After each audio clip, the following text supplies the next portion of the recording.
For loop is an entry-controlled block of statements that repeatedly executes until a given condition is not satisfied. The for loop header has a control expression which defines three parts: the initializer, the condition checker, and the modifier. It is followed by for loop footer, which is the statement block. Syntax is for, initialization, condition, modifier, block of statements. Here is an example. This for loop first assigns value 0 to I, then executes the statements within it, as long as I is less than 5. After each execution of the statement block, I is modified. Functional steps in the for loop. Step 1. Initialization is the first step in a for loop, where one or more variables are initialized with a starting value. This part is executed only once. Example of initializer, I equals 1. Step 2. Condition is checked in the second step of the for loop. If condition is true, then control shifts to step 3, otherwise the loop ends. Example of a for loop condition: I less than 10. Step 3. Program statement, or the block of instructions, is executed in step 3 of the for loop. It can either be a single statement, or a block of statements enclosed in braces. Step 4.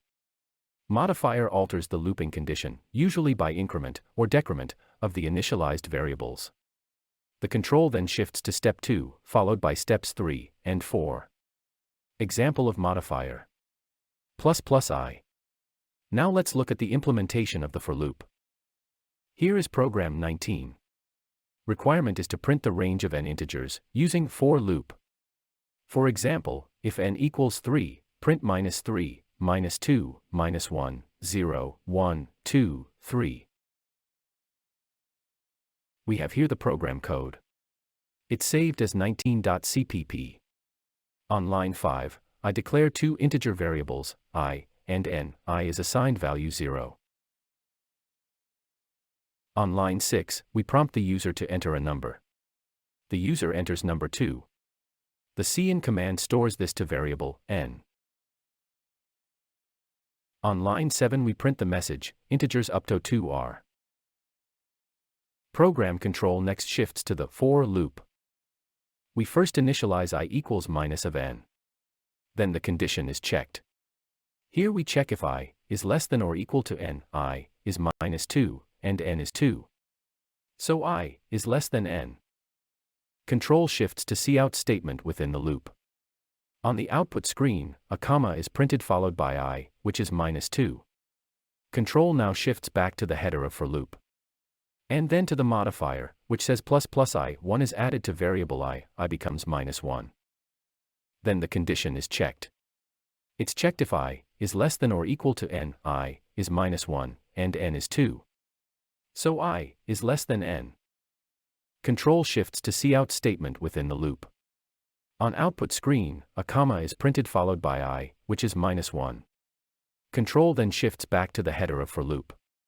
And thereon to the modifier, which says ++I, 1 is added to variable I becomes 0. Then the condition is checked. Is I less than or equal to n?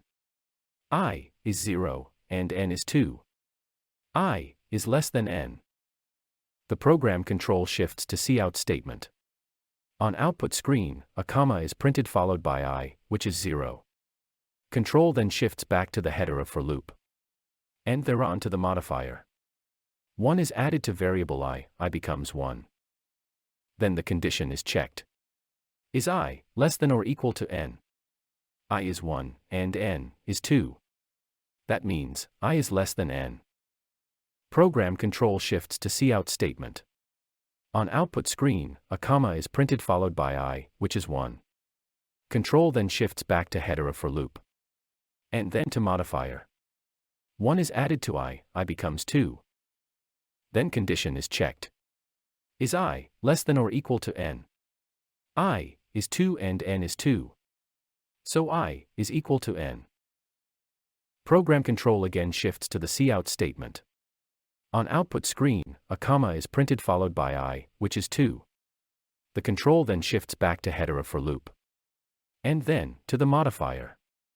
1 is added to I now becomes 3. Then the condition is checked. Is I less than or equal to n?